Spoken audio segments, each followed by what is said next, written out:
Shalom Bapak Ibu Saudara sekalian. Bagaimana kabarnya hari ini? Pasti kabar kita sangat luar biasa. Mengingat bahwa beberapa hari yang lalu Tuhan kita sudah bangkit dari kuburnya dan menang atas maut.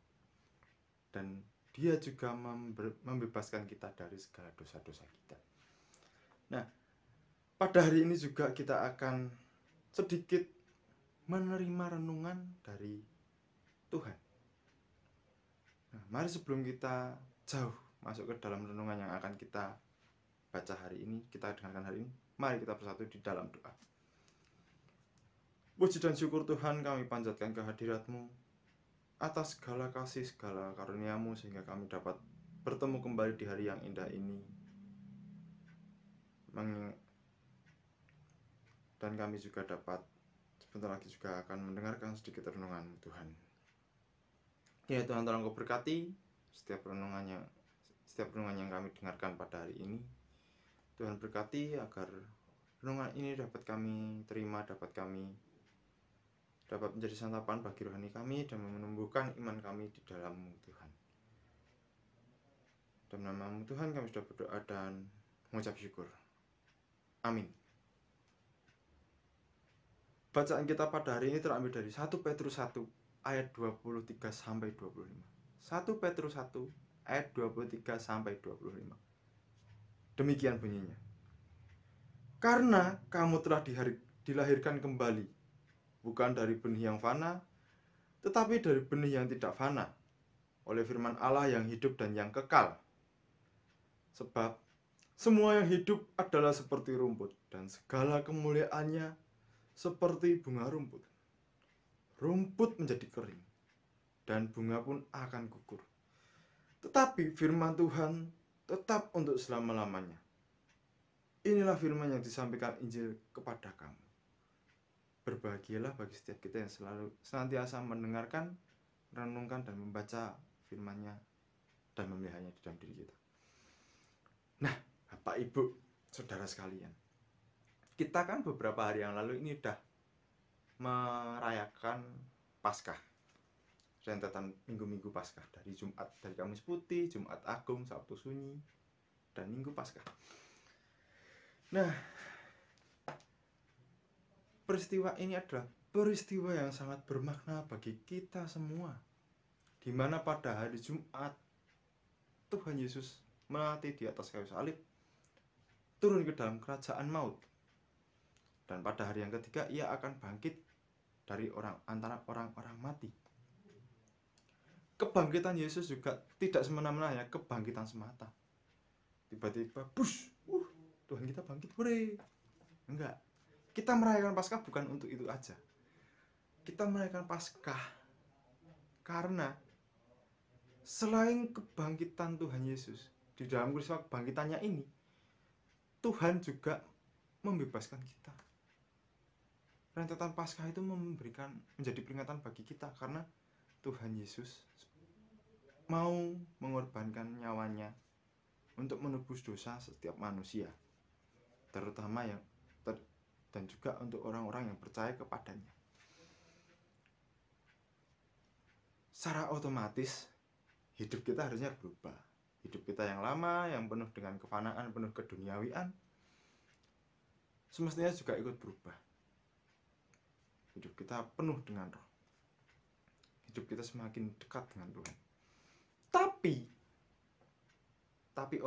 pada kenyataannya tidak seperti itu. Lah kok bisa ya?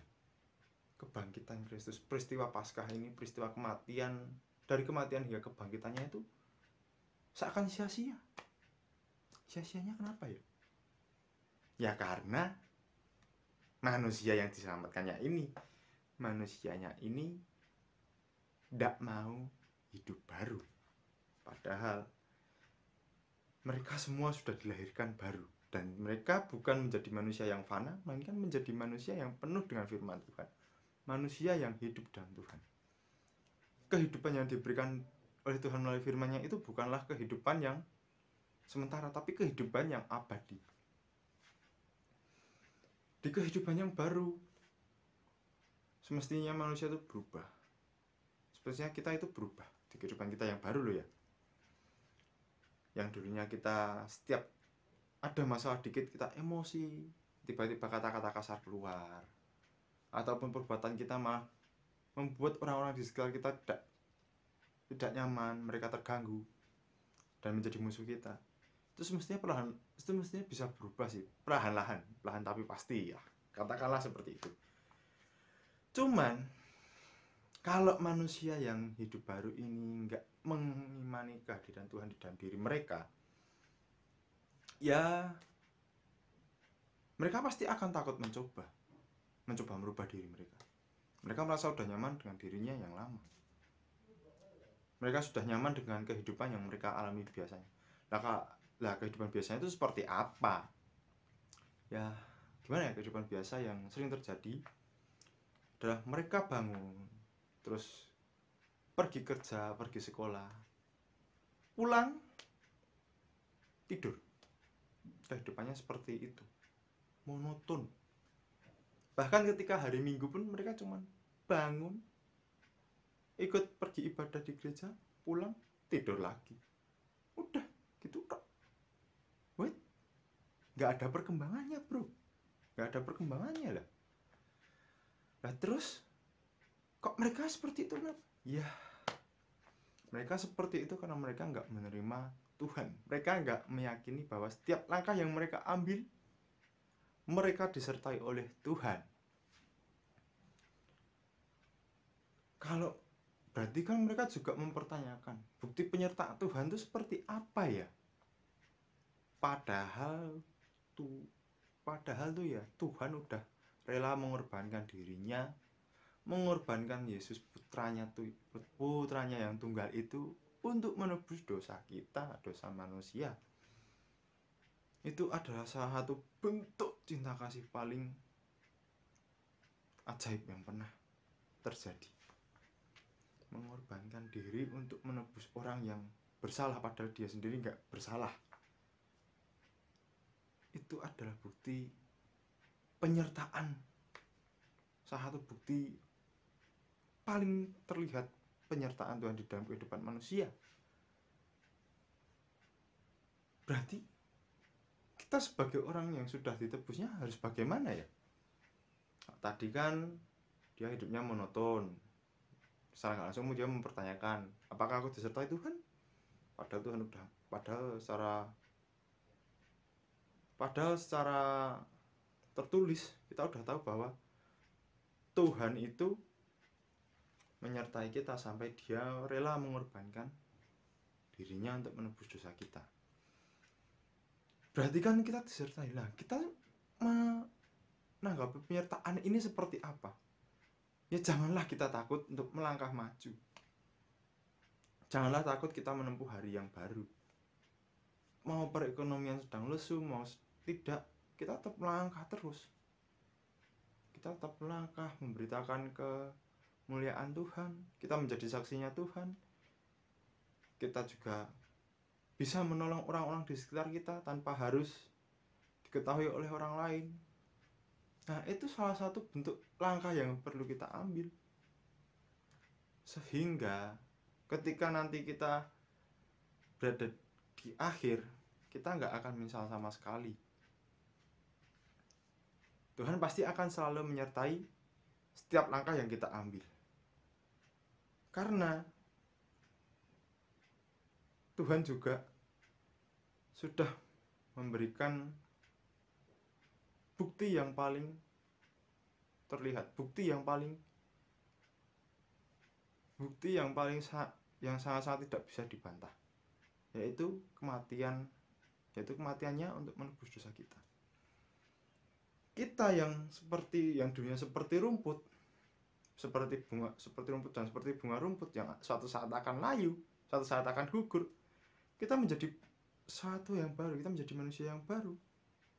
Manusia yang dulunya penuh dengan kefanaan sekarang berubah. Kita bukan lagi diciptakan dari hal-hal seperti itu, tapi kita diciptakan dari firman Tuhan yang abadi. Dan setiap langkah yang kita ambil tentunya akan memberikan dampak yang baik juga bagi kita, bagi sekitar kita. selamat menjalani kehidupan, selamat proses di dalam Tuhan. Tuhan Yesus memberkati. Mari kita bersatu di dalam doa. Puji dan syukur Tuhan kami panjatkan ke dalam hadirat-Mu atas penyertaan-Mu, atas pengorbanan-Mu untuk kami Tuhan. Ampuni Tuhan apabila kami masih menjadi manusia yang monoton, manusia yang takut untuk berkembang, karena kami tidak menyadari penyertaan-Mu yang sangat besar bagi kami Tuhan. Kiranya Tuhan Kau berkati kami, kiranya Tuhan Kau gerakkan kami agar kami dapat menjadi pribadi yang baru, agar kami tidak takut melangkah maju, tidak takut mengambil sebuah keputusan Tuhan. Bila mana kami sebentar juga akan melanjutkan aktivitas kami hari ini Tuhan, tolong jaga lindungi kami pada hari ini hingga kami nanti dapat beristirahat di rumah kami masing-masing di dalam penyertaan-Mu. Dalam nama Tuhan kami sudah berdoa dan mengucap syukur. Amin.